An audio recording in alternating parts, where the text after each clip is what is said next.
DD किसान, बदलते भारत की शान।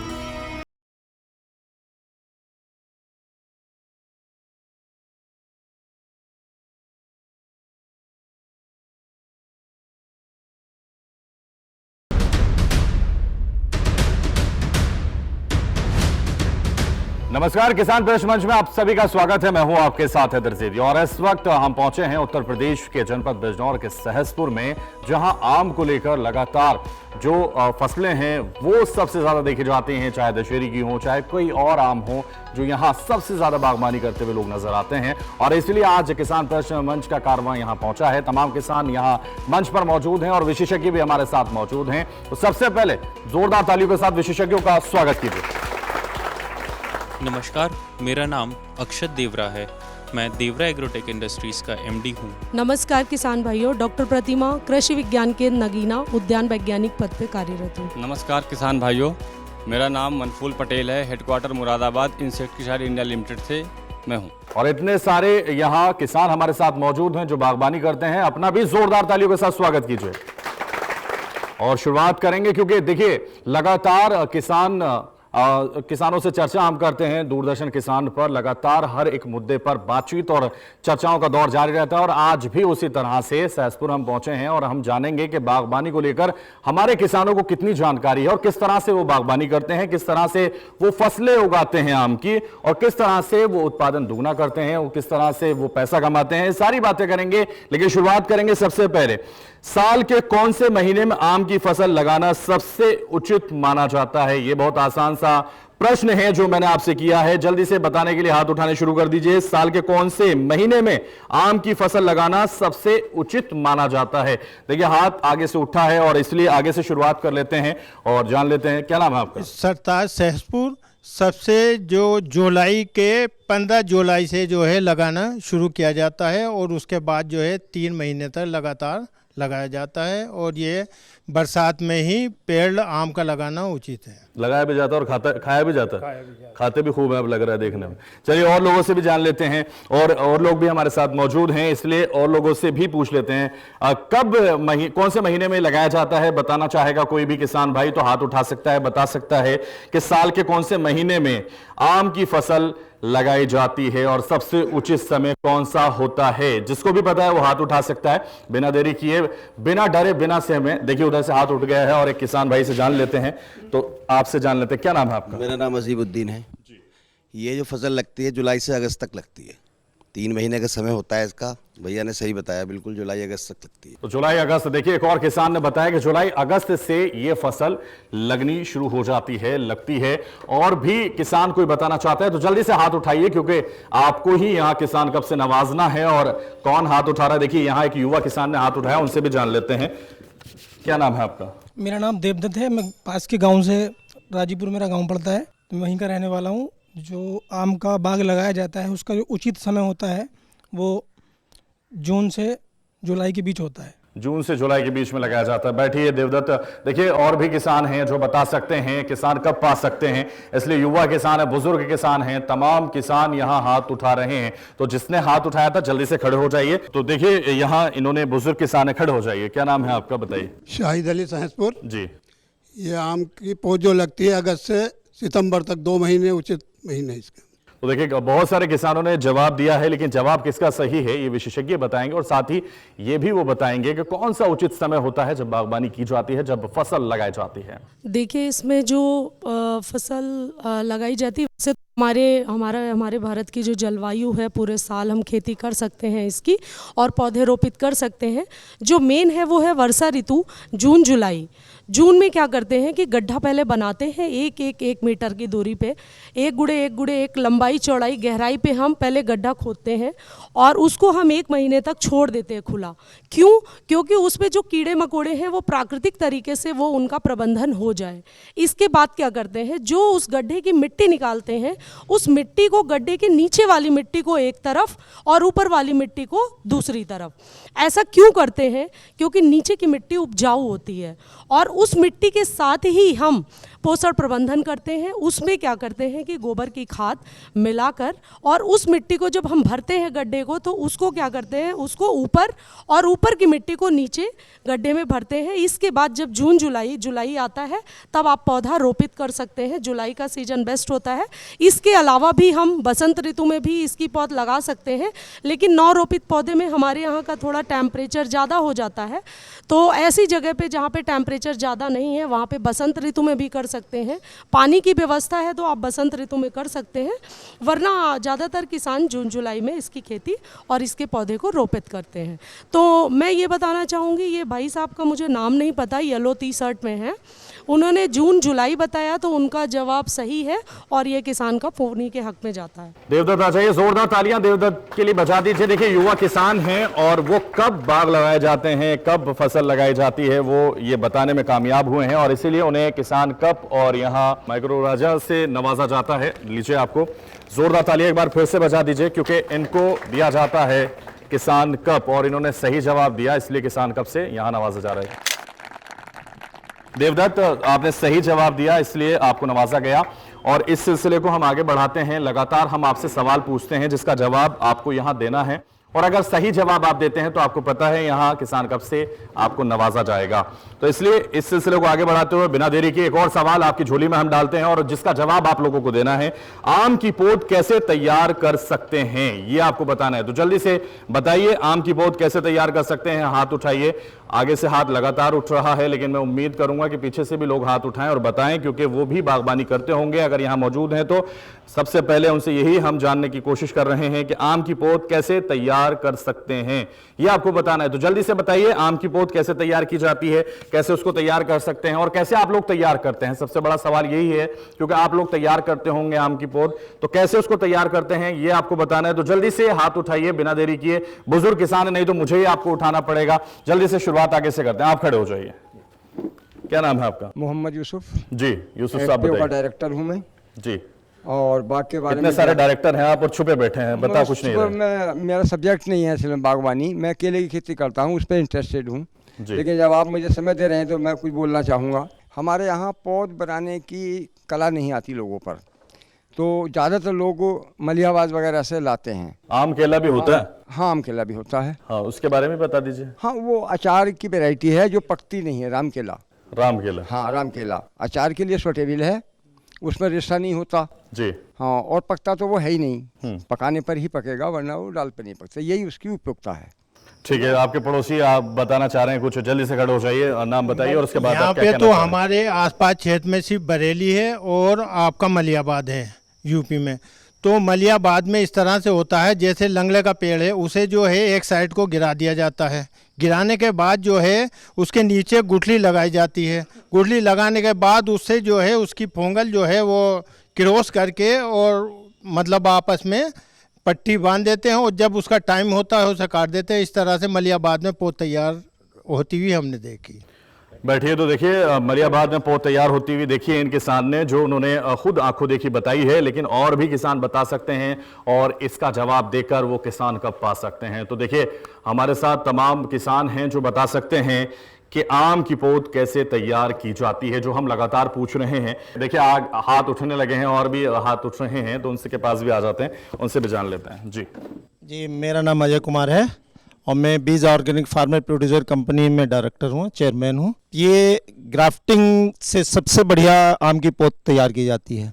हम एक 1.5 साल की पौध जो होती है, बीजू पौध, उसको लेते हैं, उसमें एक दूसरी पके हुए टहनी को काटते हैं, उसको वी आकार बना के उसको उसमें फिट करके और पट्टी से बांध दिया जाता है और उसको ऊपर से ढक दिया जाता है और उससे जो है बहुत जल्दी आम की पौध तैयार हो जाती है। देखिए अजय कुमार, अब कितनी विजय आपकी होगी ये तो विशेषज्ञ तय करेंगे, लेकिन और भी अगर कोई जवाब देना चाहता है तो जल्दी से हाथ उठा सकता है, बता सकता है। तो देखिए, बहुत सारे किसान हैं, हालांकि भोले किसान हैं, बताने से कतरा भी रहे हैं, लेकिन और भी किसान जो हाथ उठा सकते हैं, बता सकते हैं कि आम की पौध कैसे तैयार की जा सकती है, और अगर नहीं बताते तो अब हम विशेषज्ञों के पास जाते हैं, उन्हीं से जान लेते हैं कि आम की पौध कैसे तैयार की जाती है, और साथ ही वो ये भी बताएं कि किसने सही और सटीक जवाब दिया है जिसको किसान कप से भी नवाजा जाए। वैसे तो आम के जो प्रवर्धन की पौधे तैयार करने की कई विधियां हैं, लेकिन उसमें से जो एक किसान भाई ने हमारे बीच बताया, अजय जी ने, वो वेज ग्राफ्टिंग बताया है, वेज कलम बंधन विधि बताया है।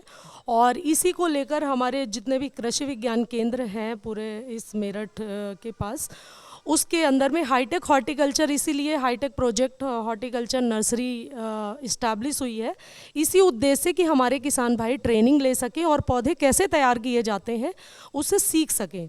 तो वो कार्य भी बहुत जल्दी शुरू होगा। लेकिन मैं दूसरी बात ये बताना चाहूँगी कि वेज क्राफ्टिंग में होता क्या, ये बहुत ही सरल विधि है और खुले वातावरण में हम आसानी से प्लेन में बना सकते हैं, पौधे तैयार कर सकते हैं। और इसमें क्या है कि दो भाग लेते हैं, एक तो होता है जड़ तंत्र और दूसरा जिसे बोलते हैं मदर प्लांट, सायन जिसे बोलते हैं। आपके पास जो आम का बाग है उसमें से आप सायन जो अच्छी वैरायटी है वो मदर प्लांट आप ले सकते हैं। और ये सरल विधि है। इसमें क्या करते हैं, नीचे जो जड़ तंत्र लेते हैं, ऊपर मदर प्लांट लेते हैं, उसको वी शेप में पहले चाकू से, नाइफ की मदद से उसको कट करते हैं और रूट स्टॉक में उसको इंसर्ट करते हैं। इसके बाद उसमें एक टेप आता है, ग्राफ्टिंग टेप और बडी टेप। उस टेप के माध्यम से उसे बांधा जाता है और इसके बाद उसे रख दिया जाता है। देखेंगे कि 15 दिन के बाद उसमें से फुटाव होना शुरू हो जाएगा। यह बहुत ही सरल और इसमें सफलता रेट भी बहुत ज़्यादा है, सक्सेस दर बहुत ज़्यादा है। इस विधि से जो भी किसान भाई करना चाहते हैं, 5 महीने के अंदर बिक्री हेतु आपके पौधे तैयार हो जाएंगे। और जिसे ट्रेनिंग चाहिए वो हमारे कृषि विज्ञान केंद्र में ट्रेनिंग भी ले सकते हैं।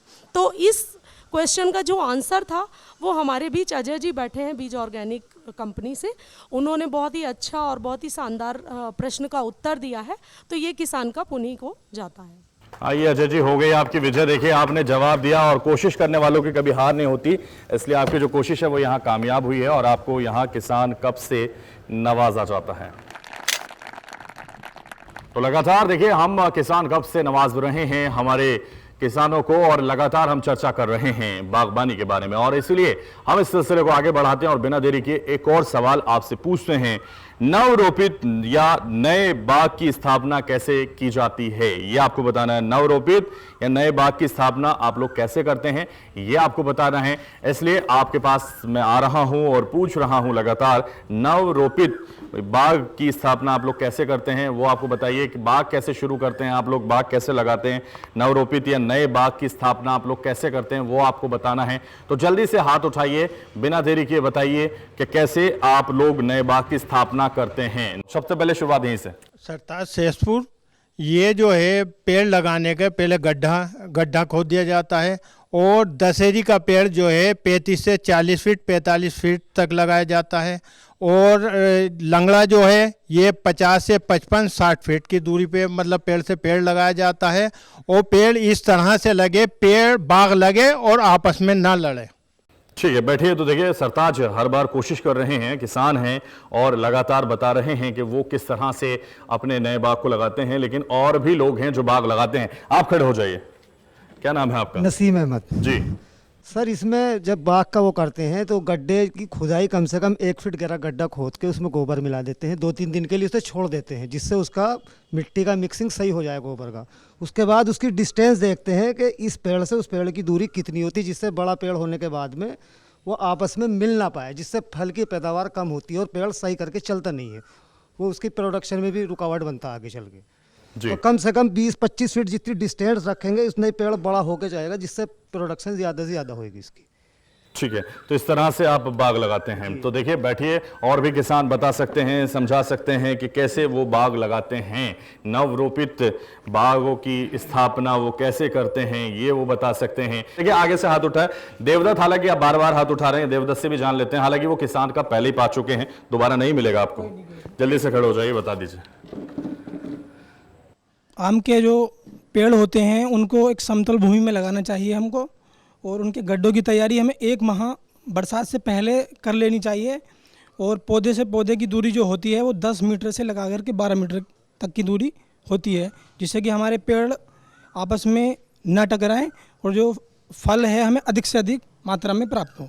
ठीक है, तो देवदत्त भी कोशिश कर रहे हैं। देखिए उन्होंने भी बताया कि किस तरह से वो बागवानी करते हैं। आगे से लगातार हाथ उठा रहे एक शख्स के पास जो किसान हैं, जो बता रहे हैं लगातार, तो उनके पास हम आ जाते हैं, उनसे जान लेते हैं। नाम अपना बताइए। मेरा नाम मोहम्मद यूसुफ, FPO का डायरेक्टर हूँ। वैसे तो हमारे किसान साथियों ने सभी ने अपनी अपनी तरकीब से बाग लगाने की विधि बताई। मैं इनसे कुछ हटकर बताना चाहता हूँ। पहले जो बाग लगाते हैं आप लोग, वो मेंढबंदी के हिसाब से लगाते हैं, दूसरा आदमी डोल ना काटते, तो उसका सिस्टम ही बिगड़ जाता है। पहले खेत की पैमाइश करनी चाहिए, चाहे खेत आयताकार हो या वर्गाकार हो, और फिर जिग जैट में पेड़ लगाना चाहिए, जिससे कि हवा का मतलब प्रवाह और प्रकाश संरक्षण सही हो।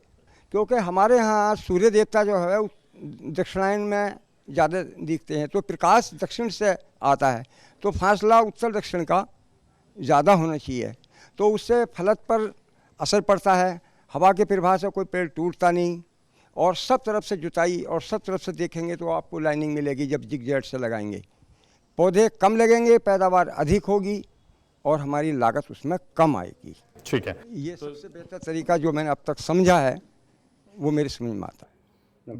ठीक है, देखिए किसान लगातार बता रहे हैं कि उनका तरीका, उनका सलीका, और वो किस तरह से आम लगाते हैं, किस तरह से बाग लगाते हैं और किस तरह से वो कमाई करते हैं, वो बता रहे हैं। हालांकि एक और हाथ उठ रहा है जो लगातार पीछे से उठ रहा है, तो पिछली पंक्ति में भी हम आएंगे और उनसे भी जानेंगे। खड़े हो जाइए, आप बताना चाह रहे थे कुछ, क्या नाम है आपका? मेरा नाम ओमराज सिंह चौहान, मैं आलमपुरी गांव से हूं और कोऑपरेटिव सोसाइटी काजमपुर का मैं चेयरमैन भी हूं। सर्वप्रथम अप्रैल माह में गड्ढे बनाने हमें होते हैं, और गड्ढे अगर हमारे पास जो भी हमारे पास वैरायटी है, मान लीजिए दशहरी है, तो उसके लिए हमें 35 बाई 35 पर गड्ढा बनाना पड़ेगा।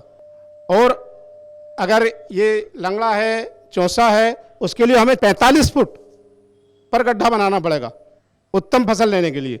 गड्ढा 2.5 फुट गहरा होना चाहिए, और उस गड्ढे में कम से कम 5 किलो गोबर की सड़ी हुई खाद हमें डालनी होगी।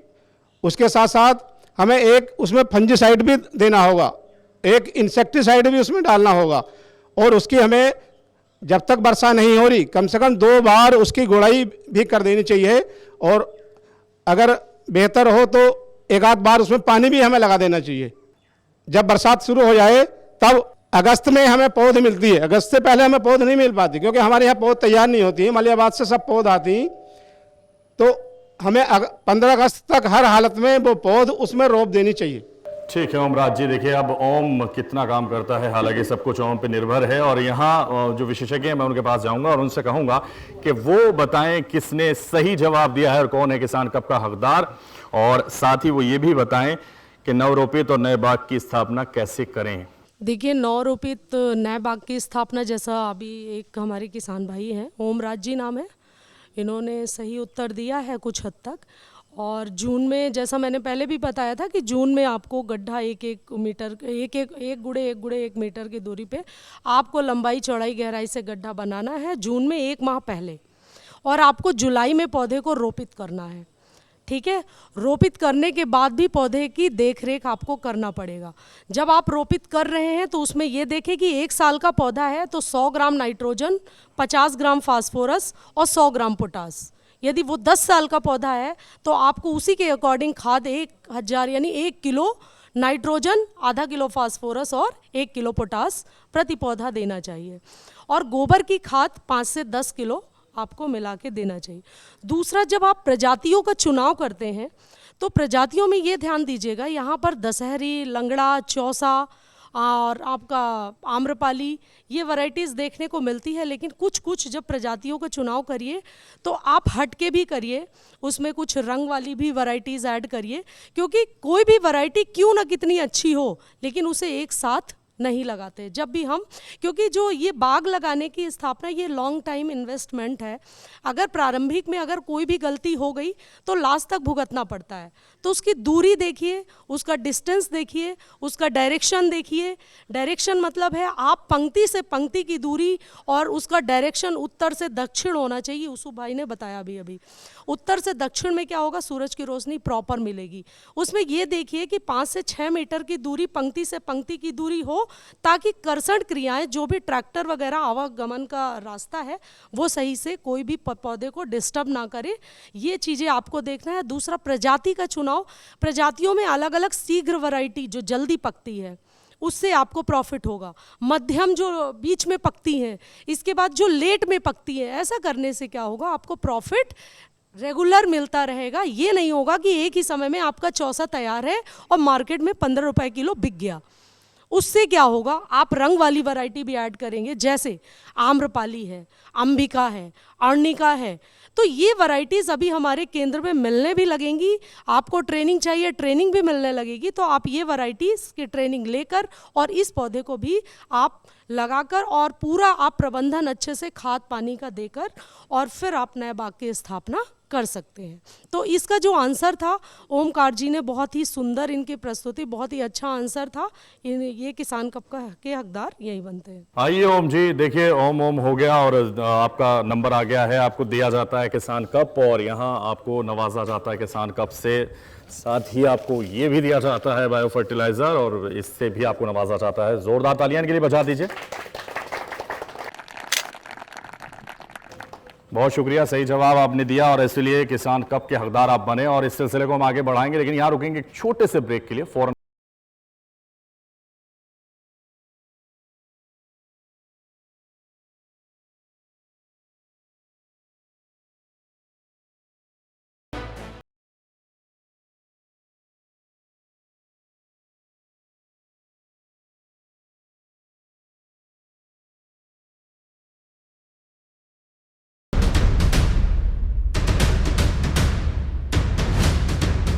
तो ब्रेक के बाद किसान प्रश्न मंच में एक बार आप सभी का स्वागत है और जो सिलसिला लगातार यहां इस मंच पर किसान प्रश्न मंच पर जारी है उस सिलसिले को आगे बढ़ाते हैं और इस बार भारत सरकार द्वारा चलाई जा रही योजना के बारे में बात कर लेते हैं। कितनी योजना का लाभ हमारे जो किसान भाई हैं उन तक पहुंच रहा है, ये हम जान लेते हैं। तो मृदा स्वास्थ्य कार्ड योजना के बारे में हम अपने किसानों से जान लेते हैं। मृदा स्वास्थ्य कार्ड योजना का लाभ कितने किसानों तक पहुंच रहा है, क्या उन्होंने कार्ड बनवाए हैं या नहीं, ये सवाल अब मैं आपसे पूछ लेता हूं। मृदा स्वास्थ्य कार्ड योजना आखिर क्या है, यह आपको बताना है, तो जल्दी से हाथ उठाइए और बताइए मृदा स्वास्थ्य कार्ड योजना क्या है, मृदा स्वास्थ्य कार्ड योजना से क्या लाभ होता है। ये आपको जाहिर है पता होगा अगर आप लोग उसका फायदा उठा रहे हैं। तो मृदा स्वास्थ्य कार्ड योजना क्या है ये आपको बताना है, तो जल्दी से बताइए। मृदा स्वास्थ्य कार्ड योजना की शुरुआत आगे से कर लेते हैं, आप बताइए, खड़े हो जाए। मृदा स्वास्थ्य कार्ड योजना क्या है?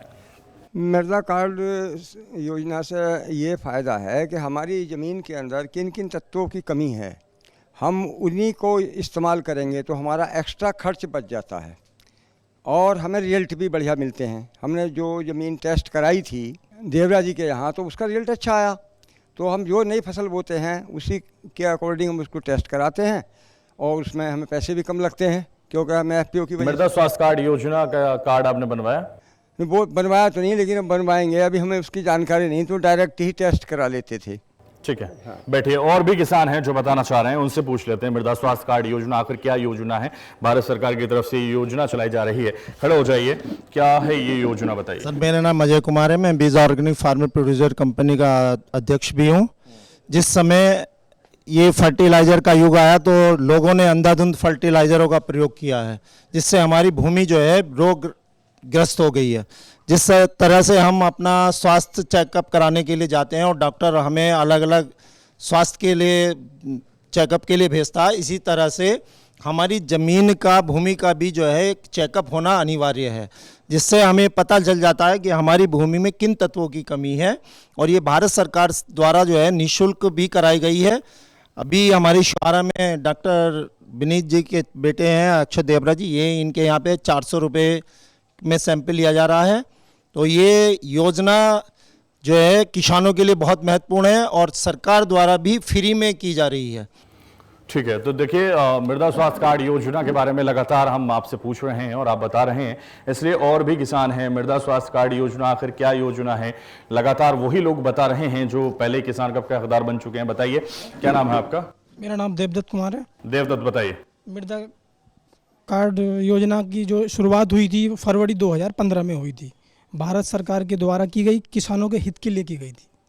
इसमें जो है हम अपनी खेत की मिट्टी का एक 3 सैंपल लेते हैं, उनको चेक इन किया जाता है, वहाँ मिट्टी को भेजते हैं। उसके बाद हमें पता लगता है कि हमारे खेत की मिट्टी में किस पोषक तत्वों की कमी है या कौन सा पोषक तत्व हमारे खेत में अधिक मात्रा में है। उसके बाद हम उसी के अनुसार अपने खेत में उर्वरकों का इस्तेमाल करते हैं। तो देखिए लगातार आपको मृदा स्वास्थ्य कार्ड योजना के बारे में हम पूछ रहे हैं, हालांकि और भी लोग हैं जो बता सकते हैं, आप बता सकते हैं, और भी किसान हैं जो बता सकते हैं मृदा स्वास्थ्य कार्ड योजना क्या है। देखिए एक और साहब बताना चाह रहे हैं। जैसे हम पानी लगाते हैं खेत के अंदर, हमें कोई खेत की कमी दिखती है तो पोटास की अगर कमी है तो वो पानी से खुशक होने के बाद दिखाई नहीं देती। अगर जो गुलाबी हो गई तो पोटास की कमी नहीं है तो खेत अच्छा होता हमारा। अगर जो कमी है तो हम उसमें पोटास डालते हैं।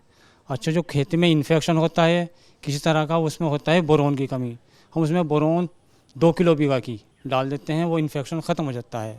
बैठिए। तो देखिए फ़हीम भी बता रहे हैं कि किस तरह से वो क्या डालते हैं और कैसे मिट्टी को उपजाऊ करते हैं, कैसे उसमें पोषक तत्वों की कमी को पहचानते हैं। हालांकि विशेषज्ञों के पास जाने का वक्त हो गया, उनसे जान लेते हैं कि किसने सही जवाब दिया है और मृदा स्वास्थ्य कार्ड योजना क्या योजना है वो भी हमारे दर्शकों और किसान भाइयों को बताएं वो। तो जैसा कि हम सभी ने अभी आप सभी द्वारा दिए गए जवाबों को सुना, तो उसमें काफ़ी सारे किसान भाइयों ने बताया कि किस प्रकार मतलब ये योजना सरकार द्वारा लाई गई है और किस तरह किन्हीं किन्हीं पोषक तत्वों की जो कमियां हैं वो कैसे दिखाई पड़ती हैं। तो औसतन क्या होता है कि जितने भी हमारे बीच में किसान भाई हैं या फिर जो बागवानी करते हैं आम की या फिर अन्य किसी फसल की, तो वो जब मृदा की जांच नहीं करा पाते हैं या फिर नहीं कराते हैं तो उन्हें क्या जो पोषक तत्व होते हैं मृदा में उनके अभाव और उनकी जो अति हो जाती है उसके बारे में जानकारी नहीं होती है। तो सरकार ने जो खासकर केमिकल उर्वरकों की जो अति हो रही थी खेती में, उस पे रोकथाम के लिए 2015 में एक स्कीम लाई थी जिसको मृदा स्वास्थ्य कार्ड स्कीम बोला जाता है। इस मृदा स्वास्थ्य कार्ड स्कीम के अंतर्गत जितने भी कृषक भाई थे या फिर जो भी लोग अपने खेत की या फिर मिट्टी को चेक कराना चाहते थे, वो सरकारी विभागों द्वारा, कृषि विभाग द्वारा अपनी मिट्टी की जांच कराकर लगभग 12 से 14 पैमानों पर अपनी खेत की भूमि की जानकारी ले सकते थे। उन 12-14 पैमानों पर सभी पोषक तत्वों को लगभग कवर किया गया था, जिसमें कि लगभग 5 से 6 प्रमुख पोषक तत्व थे और 5 से 6 सूक्ष्म पोषक तत्व थे। इनके अलावा पीएच मान और विद्युत चालकता जैसे अन्य महत्वपूर्ण मानकों को भी शामिल किया गया था। हम सभी ने अभी जितने भी किसान भाइयों ने जवाब दिया उसमें से मैं देवदत्त जी के बारे में बताना चाहता हूं कि उन्होंने काफ़ी विस्तार से इस स्कीम के बारे में बताया है। हालांकि किसी भी कृषक भाई ने अभी ये नहीं बताया कि इस स्कीम को भारत सरकार ने अभी समाप्त करके इसको एक दूसरी अन्य स्कीम है राष्ट्रीय कृषि विकास योजना RKVY, उसके अंतर्गत इसको सम्मिलित कर दिया गया है और अब प्रत्येक जिले को एक टारगेट दिया जाता है कि इतने टारगेट सैंपल्स आपको चेक कराने हैं और आप अगर हम में से कोई भी किसान भाई अगर चेक करवाना चाहता है तो पहले पाओ और पहले जाओ के माध्यम से अपनी खेत की मिट्टी को चेक करा सकता है और इन रिजल्ट्स को पाकर उच्चतम खेती हासिल कर सकता है। तो देखिए विशेषज्ञ आपको बता रहे हैं, हालांकि देवदत्त को पहले ही सम्मानित किया जा चुका है, तो हम आगे बढ़ते हैं और एक बार फिर से जिस तरह से लगातार हम सवाल आपसे पूछ रहे हैं और देखिए यहाँ आपको विशेषज्ञ बता रहे हैं कि मृदा स्वास्थ्य कार्ड योजना क्या है। उन्होंने ये भी बताया कि कब इसकी शुरुआत हुई और इसी से जुड़ा हुआ एक और सवाल मैं पूछ लेता हूं, मृदा स्वास्थ्य कार्ड योजना की शुरुआत कब हुई है ये आपको बताना है। मृदा स्वास्थ्य कार्ड योजना की शुरुआत अभी विशेषज्ञों ने अभी आपको बताई, लेकिन अगर आप सुन रहे होंगे तो आपको जरूर समझ में आया होगा कि मृदा स्वास्थ्य कार्ड योजना की शुरुआत कब हुई है।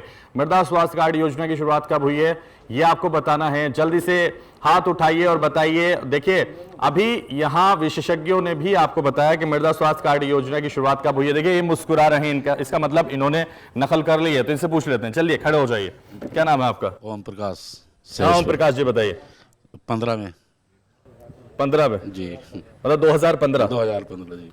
ठीक है, देखिए नकल कर लिया आपने, मतलब थोड़ा ध्यान आपने दिया है इसलिए आपको पता चल गया। ओम प्रकाश जी को 2015 बता रहे हैं तो लगभग उसके आसपास ही पहुंच गए हैं, लेकिन पूरी नकल ये भी नहीं कर पाए हैं। तो इसलिए और लोग अगर पूरी नकल की हो तो बताइए जल्दी से। देखिए एक मौलाना साहब ये नकल कर चुके हैं। इस योजना का शुरुआत जो है 17 फरवरी 2015 से राजस्थान के एक ज़िले से हुई है। पहली बार। ठीक है, तो देखिए मौलवी साहब ने कोशिश की है, अब ये कोशिश कितनी कामयाब है ये तो विशेषज्ञ बताएंगे, लेकिन अब एक और जो लगातार प्रयास कर रहे हैं और कोशिश कर रहे हैं कि किसान कब पा पाए, बताइए। सरताज सहसपुर 2015 में जुलाई से स्टार्टिंग हुई थी।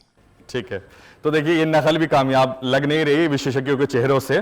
और भी अगर कोई नकल की हो तो बताइए जल्दी से, क्योंकि यहाँ विशेषज्ञों ने आपको बताया कि कब इसकी शुरुआत हुई है। 2015 तो सब पहुंचे हैं, लेकिन कहाँ कौन से महीने में शुरुआत हुई है, मुझे लगता है किसी ने अभी तक सही जवाब नहीं दिया है। जल्दी से खड़े हो जाइए, नाम बताइए अपना। मेरा नाम आफ्ताब अहमद है। इसकी शुरुआत जो है 14-15 से, वर्ष 2014-15 से। वर्ष 2014-15, ये थोड़ा अजीब लग रहा है, लेकिन अब विशेषज्ञों के पास हम चलते हैं और विशेषज्ञों से ही जानते हैं। दोबारा बताइए कि इसकी शुरुआत कब हुई है, इस योजना की शुरुआत आखिर कब हुई ये बताइए, और किसने सही जवाब दिया नकल करके ये भी बताइए। तो हमारे बीच में जैसे हमने सभी के जवाब सुने, तो हमारे बीच में जो एजाज भाई हैं, तो इनका उत्तर सबसे सही है। इस योजना की शुरुआत फरवरी 2015 में हुई और अब वर्ष 2022 में इसको समाप्त करके इसको राष्ट्रीय कृषि विकास योजना के अंतर्गत ले आया गया है। तो मैं चाहता हूं कि इस कप से उनको सम्मानित किया जाए। आइए एजाज साहब को सम्मानित करते हैं। ये किसान हैं, बागबानी करते हैं और सही जवाब इन्होंने दिया मृदा स्वास्थ्य कार्ड योजना को लेकर। जोरदार तालियां के लिए बजा दीजिए। तो देखिए आगे बढ़ते हैं और लगातार विशेषज्ञ आपको बता रहे हैं कि मृदा स्वास्थ्य कार्ड योजना की शुरुआत कब हुई है, कैसे हुई है, वो भी आपको बताने की कोशिश की जा रही है। इसी से जुड़ा हुआ एक और सवाल मैं इस सेशन में ले लेता हूं और ये इस सेशन का अंतिम सवाल है। मृदा स्वास्थ्य कार्ड योजना से क्या लाभ आपको पहुंच रहा है? लगातार विशेषज्ञ आपको बता रहे हैं क्या फायदा आपको पहुंचता है इस योजना से। इतना सारा आपको बता दिया है, कुछ भी बताइए, जल्दी से खड़े हो जाइए। मृदा स्वास्थ्य कार्ड योजना से क्या फायदा आपको पहुंच रहा है? तो देखिए ये एक ऐसे किसान है जो पूरी तरह से उत्साहित और लगातार जवाब देना चाहते हैं और इनके पास हम आते हैं। ये गवर्नमेंट की राष्ट्रीय योजना है और इससे जो है किसानों को जो है नई नई तरह के बीज, नई नई तकनीक किसानों तक पहुंची है। ये सरकार का एक जो है लक्ष्य है और लक्ष्य जो है किसानों का किसी हद तक ये पूरा हुआ। ठीक है, सरकार का ये लक्ष्य है और लोगों को इसकी फायदे पहुंच रहे हैं। मृदा स्वास्थ्य कार्ड योजना का से क्या लाभ होता है ये आपको बताना है। जल्दी से खड़े हो जाइए, नाम बताइए। मेरा नाम मोहम्मद आदिल जफर है जी। आदिल साहब, इस योजना से मिट्टी के बारे में जानकारी ली जाएगी, कौन सी फसल अच्छी तरह निगरानी भी की जाएगी, कौन सी फसल बोनी चाहिए, कौन सी फसल किस मिट्टी में अच्छी उगेगी और उसकी गुणवत्ता की जाँच होगी, उसकी कमियों को दूर किया जाएगा और इसकी एक रिपोर्ट जो है गवर्नमेंट के पास रहेगा डाटा। ठीक है, बहुत अच्छी बात है। देखिए लोग बता रहे हैं कि उससे क्या फायदा होता है और ये भी युवा किसान थे जिन्होंने बताया कि इस योजना से क्या लाभ पहुंच रहा है। तो और भी किसान बता सकते हैं। जल्दी से, ये अंतिम प्रश्न इस सेशन का, जल्दी से आप बताइए कि इस योजना से क्या लाभ पहुंच रहा है। खड़े हो जाइए आप। क्या नाम है आपका? विजय सिंह। विजय सिंह, नाम इतना प्यारा है आपका, विजय। जल्दी से बताइए मृदा स्वास्थ्य कार्ड योजना से क्या लाभ होता है?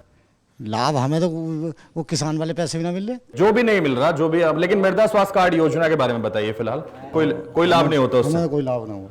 ठीक है, बैठ जाइए। इनको कोई लाभ नहीं होता हालांकि इस योजना का, लेकिन क्या अभाव है ये जानते होंगे। खड़े हो जाइए, आप बताना चाह रहे हैं, जल्दी से नाम बताइए। और मेरा नाम अजय कुमार है और मृदा स्वास्थ्य योजना से हमें बहुत लाभ मिलते हैं। जैसे सबसे ज़्यादा तो लाभ हमें खाद का ही मिलता है।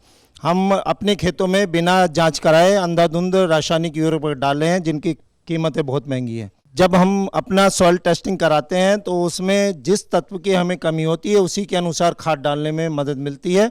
इससे हमारी भूमि की उपजाऊ शक्ति बढ़ती है और वो बंजर होने से बच रही है। तो देखिए बंजर होने से बच रही। बैठिए अजय जी। और देखिए लगातार किसान हमें बता रहे हैं कि किस तरह का लाभ उन्हें पहुंच रहा है। तो ये प्रश्न था कि किस तरह से लाभ हो रहा है मृदा स्वास्थ्य कार्ड योजना का। हमारे तमाम किसान भाइयों ने बताया, लेकिन अब विशेषज्ञों के पास हम जाते हैं और उनसे जान लेते हैं कि किसने सही जवाब देने की कोशिश की है, किसको किसान कब से नवाजा जाए। और साथ ही ये भी बताइए कि किस तरह का लाभ मृदा स्वास्थ्य कार्ड योजना से हमारे किसानों को हो रहा है।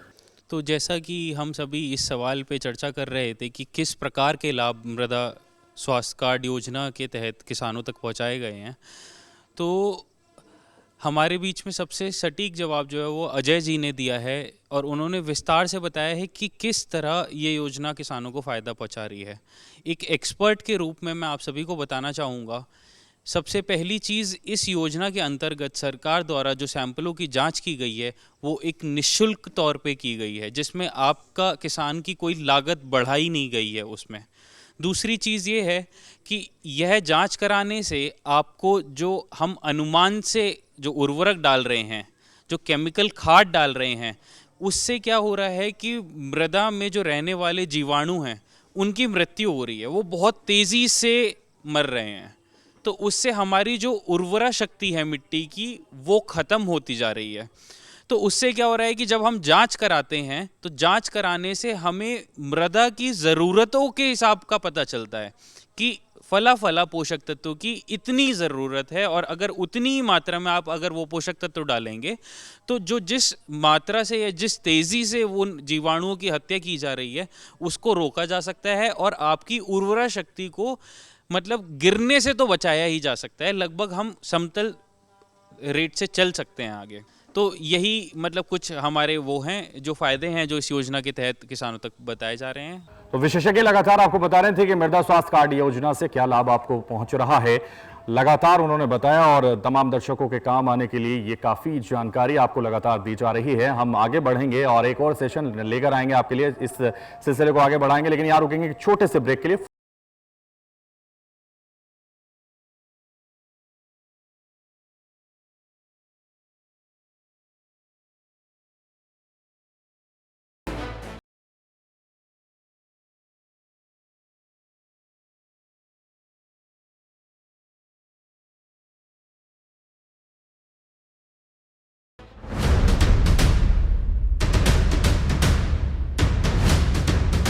ब्रेक के बाद किसान प्रश्न मंच में आप सभी का स्वागत है, और लगातार जो प्रश्न उत्तर का सिलसिला यहां चल रहा है उस सिलसिले को इस मंच पर आगे बढ़ाते हैं, और एक बार फिर से आपकी कुछ और जानकारियां जो बाकी रह गई हैं वो भी आपसे जान लेते हैं। इसलिए तमाम किसानों के पास हम चलते हैं और उनसे जान लेते हैं कि आम के बागों के पोषण प्रबंधन कैसे करें। ये सवाल अंतिम पंक्तियों में हम अब हैं, और इसलिए आम के बागों के पोषण प्रबंधन कैसे किए जाएं, कैसे करते हैं आप लोग, वो आपको बताना है। तो जल्दी से आम के बागों के पोषण प्रबंधन कैसे करें यह आपको बताना है। जल्दी से पोषण प्रबंधन कैसे किया जाए यह आपको बताना है।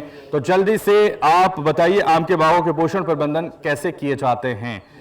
तो हाथ उठाएं और बताएं। देखिए सरताज साहब फिर बताना चाह रहे हैं, एक यही ऐसे बागबानी करने वाले किसान हैं जो लगातार बहुत उत्साहित हैं जवाब देने के लिए, और लगातार मैं इनके पास आ भी नहीं पाता और शुरू हो जाते हैं। जल्दी से बता दीजिए क्या कहना चाह रहे हैं। ये जो कीड़े के लिए वो करना चाहिए, और पेड़ों की किस तरह से कटिंग, और मिट्टी जो है मजबूत होनी चाहिए, ताकि ये जो है इस टाइम में बहुत ज़्यादा जो 2 बार आंधी आई, बाद में 10 पेड़ 15 पेड़ उखड़ गए, समझे, मतलब गिर गए, तो उससे नुकसान हुआ। तो उसकी जो है मिट्टी का ध्यान रखना चाहिए, मतलब टाइट मिट्टी होनी चाहिए, ना भी हो तो उसके जड़ों में मिट्टी डालनी चाहिए। ये देखिए कम से कम सरताज बता तो रहे हैं, ऐसे बागवान हैं जो बार बार कोशिश तो कर रहे हैं, लोग जरूर मुस्कुरा रहे हैं लेकिन बता नहीं पा रहे हैं। मैं लगातार उनसे कहूंगा कि मंच पर वो बताने की कोशिश करें कि कैसे प्रबंधन किया जाता है, कैसे आम के बागों का पोषण प्रबंधन आप लोग करते होंगे, कैसे उनका रखरखाव करते होंगे, कैसे उनका ख्याल रखते होंगे, वो तो आपको पता ही होगा। और अगर वो बता सकते हैं तो आप बताइए। देखिए लगातार यहाँ बताने की कोशिश कर रहे हैं, युवा किसान हैं, बागवान हैं। मेरा नाम नसीम अहमद है। ये फरवरी के मार्च में जब मोल आता है आम पे, तो लोग उस पर धुलाई जो करते हैं वो ज़्यादा केमिकल मात्रा में डाल देते हैं, जिससे बहुत सा जो इसका कटोरी खिलती है फूल वो वहीं नष्ट हो जाता है ज़्यादा उसकी मात्रा से। उसके बाद में जब वो धीरे धीरे उसके बढ़ता है, एक चने की बराबर आम होता है, तो उससे उस टाइम पे गोबर की खाद और डाया मिला के उसको उसकी गुड़ाई करनी चाहिए, जिससे उसे पानी सही समय पे दिया जाए, जिससे वो जो सूख जाता है ना आम, तो उसमें प्रोडक्शन कम होती है। उस टाइम पे अगर उसे सही मात्रा में सही समय पे पानी दिया जाए डाया के साथ में गोबर खाद में, तो उसे पावर मिलेगी आम को, जिससे वो उसकी ग्रोथ ज़्यादा होगी और ज़्यादा मात्रा में फल रुकेगा पेड़ पे। ठीक है, तो देखिए ये भी बागबानी करते हैं और बता रहे हैं कि कैसे रखरखाव किया जाता है, ये भी बागबानी करते हैं। जल्दी से खड़े हो जाइए। क्या नाम है आपका? अज़फ़रुल हसन जी, सहसपुर से हूँ जी। आम की अच्छी फसल लेने के लिए समय पर जो है अच्छे उर्वरक, खाद और उसकी जो है निराई गुड़ाई जुताई समय पर होनी चाहिए, और उसके लिए अच्छे कीटनाशक का और फर्टिलाइज़र का और फंगिसाइड अच्छे इस्तेमाल करने पड़ते हैं। ठीक है, तो देखिए लगातार बता रहे हैं कि किस तरह से रखरखाव और प्रबंधन किया जाता है। यहाँ भी किसान हैं, बागबान हैं, खड़े हो जाइए आप, नाम बताइए और बताइए कैसे रखरखाव करते हैं आम का, कैसे बागबानी करते हैं जी। इसके लिए पहले तो अभी आम की फसल ख़त्म हो जाएगी, जाले वाली एक बीमारी आती है, उसके लिए पहले उसको कम से कम 2 धुलाई करनी पड़ती है 2 महीने के अंदर अंदर। उसके बाद जब बोर आता है उसी हिसाब से उसमें दवाई लगाई जाती है, जैसे उस वक्त वो उसकी डिमांड होती है। इसी तरह से लगभग जब तक आम तैयार होता है 7-8 धुलाई होती है जी, फिर बाद आम तैयार हो जाता है। ठीक है, बैठिए। तो देखिए तमाम जो किसान हैं वो बता रहे हैं कैसे प्रबंधन करते हैं, कैसे वो रखरखाव करते हैं बाग का और कैसे वो ख्याल रखते हैं, ये सब वो बताने की कोशिश ज़रूर कर रहे हैं। लेकिन विशेषज्ञों से मैं कहूँगा कि वो बताएं कि कैसे प्रबंधन किया जाना चाहिए। साथ ही वो ये भी बताएं कि किसने कोशिश की है सही जवाब देने की, जिसको किसान कब से नवाजा जाए। देखिए आम के बाग में फल पौधों में पोषण प्रबंधन की बात है। पोषण प्रबंधन के लिए मैंने पहले भी बताया है, यदि आप 9 रोपित पौधे लगा रहे हैं उसके लिए अलग है और आपका 100 साल का बाग है उसके लिए अलग है। तो 9 रोपित बाग के लिए जैसा मैंने आपको बताया, गुणवत्ता युक्त उत्पादन करने के लिए हमें उसे पोषण प्रबंधन करना पड़ेगा। लेकिन जनरली हमारे जो किसान भाई हैं करते नहीं, जैसा अभी इन्होंने बताया है, हमारे बीच एक किसान भाई है, हम जनवरी फरवरी में खाद देते हैं, है ना। लेकिन जो बाग है अभी फल टूट चुकेंगे, मुझे लगता है मोस्टली अगस्त तक। अगस्त के बाद पौधे के पास कुछ नहीं होता, सारी एनर्जी फ्रूट ले गया। तो उसके बाद हमें सितंबर माह में हमें उसे पोषण प्रबंधन करना ही करना है। तो जब हम 9 रोपित पौधा लगाएं तो उसके लिए 100 ग्राम नाइट्रोजन, 50 ग्राम फास्फोरस और 100 ग्राम पोटास, इसके अलावा गोबर की खाद 5 से 10 किलोग्राम गोबर की खाद, इसके अलावा सूक्ष्म पोषक तत्वों की भी आवश्यकता होती है। मान लीजिए 10 साल का पौधा है, उसके लिए 1 किलो नाइट्रोजन, आधा किलो फास्फोरस और आपका 1 kg 1 किलो पोटास, इसकी आवश्यकता है। इसके अलावा गोबर की खाद आपका पड़ेगा 40 से 50 किलो प्रति पौधा प्रति वर्ष। तो इस हिसाब से आपको उसको पौधे को कैलकुलेट करना है कि आपका 100 साल का पौधा है, जस्ट आप डबल ट्रिपल करेंगे, है ना। तो इस हिसाब से आपको खाद देना है। इसके अलावा सूक्ष्म पोषक तत्वों की भी आवश्यकता है। जैसा नाम से ही हमें प्रयास होता है कि सूक्ष्म पोषक तत्वों की सूक्ष्म मात्रा में आवश्यकता होती है, लेकिन हमारे किसान भाई सूक्ष्म पोषक तत्व तो नहीं देते हैं। हमारे जो पौधों को जैसे जिंक की आवश्यकता है, बोरान की आवश्यकता है। बोरान से क्या, अगर किसान भाई सूक्ष्म पोषक तत्व में बोरान नहीं देते हैं तो उसमें फल फट जाता है। तो फल फटने की समस्या के लिए आपको बोरान देना जरूरी है। इसके अलावा आपको जिंक बहुत बड़ा रोल है पौधे के वृद्धि में, फल के वृद्धि और विकास के लिए। तो जिंक भी आपको प्रति पौधे के हिसाब से उसमें ऐड करना पड़ेगा। तो ये जो फल की तुड़ाई के बाद आपको 30% आपको खाद देनी ही देनी है। शेष आपको सितंबर माह में 70% खाद देना है हर वर्ष। लेकिन हमारे किसान भाई ऐसा नहीं करते हैं, वो जब फल आने का टाइम होता है उससे 2-4 महीने पहले देते हैं। तो पौधे को जब भूख है आप उस टाइम पे उसे खाद दीजिए। सितंबर माह बेस्ट है, आप अक्टूबर के फर्स्ट वीक में भी जा सकते हैं, लेकिन उसके बाद नहीं। देखिए हमारे बीच ये किसान भाई हैं, असफान हसल है, इन्होंने बहुत ही अच्छा आंसर दिया है और ये किसान कप इन्हीं के हक में जाता है। तो आइए असफारुल हसन आपको दिया जाता है किसान कप, क्योंकि सही जवाब आपने दिया और इसीलिए आपको नवाजा जाता है बायो फर्टिलाइजर और किसान कप से। यहाँ आपको सम्मानित किया जाता है क्योंकि आपने सही जवाब दिया और इसीलिए शुक्रिया। तो देखिए सही जवाब देने पर आपको ये किसान कप से नवाजा जा रहा है। और अब हम इस मंच पर आगे बढ़ते हुए एक और ख़ास विशेषज्ञ से आपको परिचित करा देते हैं। किसानों को माइक्रो राजा और बायो फर्टिलाइज़र आखिर क्यों इस्तेमाल करना चाहिए, ये बताएंगे हमारे साथ बैठे हुए एक विशेषज्ञ जो आपको जानकारी देंगे। कोई इसके बारे में जानकारी रखता है, कुछ पता है किसी को? अगर नहीं पता मैं बताऊंगा, अगर आपको पता हो तो आप बताने का प्रयास करें पहले थोड़ा। ये माइक्रो राजा होता है, बायो में होता है, फंजीसाइड होता है तो बायो फर्टिलाइजर, पर ये काम जो करता है पौधे के अंदर फंगस का काम करता है। आपका कोई सा क्रॉप हो, XYZ कोई सा, इसमें ऐसी कोई दिक्कत नहीं है। आपका पैडी हो या मैंगो का हो या शुगर कैन हो, वेजिटेबल, आप किसी पे भी, जैसे मैम ने और सर ने बहुत अच्छा बोला कि जो आप यूरिया या DAP डालते हैं ना, उसको मैं भी थोड़ा सा उसमें बोलना चाह रहा हूँ कि आप उसको थोड़ा कम करें। आपकी मिट्टी उससे ख़राब हो रही है, उर्वरा शक्ति कम हो रही है। उसमें आप माइक्रो राजा जिंक, जाइम, सल्फर, इन चीज़ों का प्रयोग करें तो आपकी फसल बहुत बेहतर होगी। आपके मैंगो की बात करें तो शाइनिंग आएगी। आप बोरान डालें, उसमें जिंक डालें, फल फटेगा नहीं। तो इसको आपको डालने से बहुत अच्छा बेनिफिट है। बाकी अगर आप वेजिटेबल या पैडी पे जाते हो तो इसका जो मेन काम होता है फंजीसाइड के साथ, तो जैसे सोडा, अभी पौधा छोटा है, पैडी लग रही है, धान लग रहा है अभी, तो इसको आप अगर स्टार्ट में आप डाल सकते हैं ना। 4 किलो एकड़ पड़ता है ये पैडी में, ठीक है। तो ये जो पौधा होगा, जब आपने आज लगाया, इसको 2 दिन या 3 दिन के बाद आप खाद डाल लें, उसके साथ डाल सकते हैं। पर यूरिया को मैं बोलूँगा 5 किलो बीघा ही डालना है इसके साथ। उसमें आपका रूट जो जर्मिनेशन होगा या जड़ों का विकास होगा, इससे बहुत बेहतर होता है, जिससे हमारा पौधा स्वस्थ रहता है और जल्दी ग्रोथ करता है। इसके ये बेनिफिट है। तो तमाम किसानों से हमने सवाल पूछे, जिसके जवाब बखूबी बड़े शानदार अंदाज में उन्होंने दिए, और वो किसान कब के यहां हकदार भी बने। तो लगातार हम सवाल पूछते हैं अलग अलग जगहों पर जाकर, देश के अलग अलग शहरों में जाकर, और यहां आकर सहसपुर में हमने जाना कि आम की बागवानी लोग कैसे करते हैं। किसान प्रश्न मंच पर उन्होंने तमाम जवाब देते हुए और जानकारियां देते हुए दर्शकों को खूब हंसाया, गुदगुदाया और लगातार बताया कि कैसे वो जवाब देना चाहते हैं। लेकिन नई योजनाओं के साथ, नई स्कीमों के साथ, नई जानकारी के साथ फिर कहीं होंगे हाजिर। तब तक के लिए किसान प्रश्न मंच की तमाम टीम को दीजिए इजाजत। नमस्कार।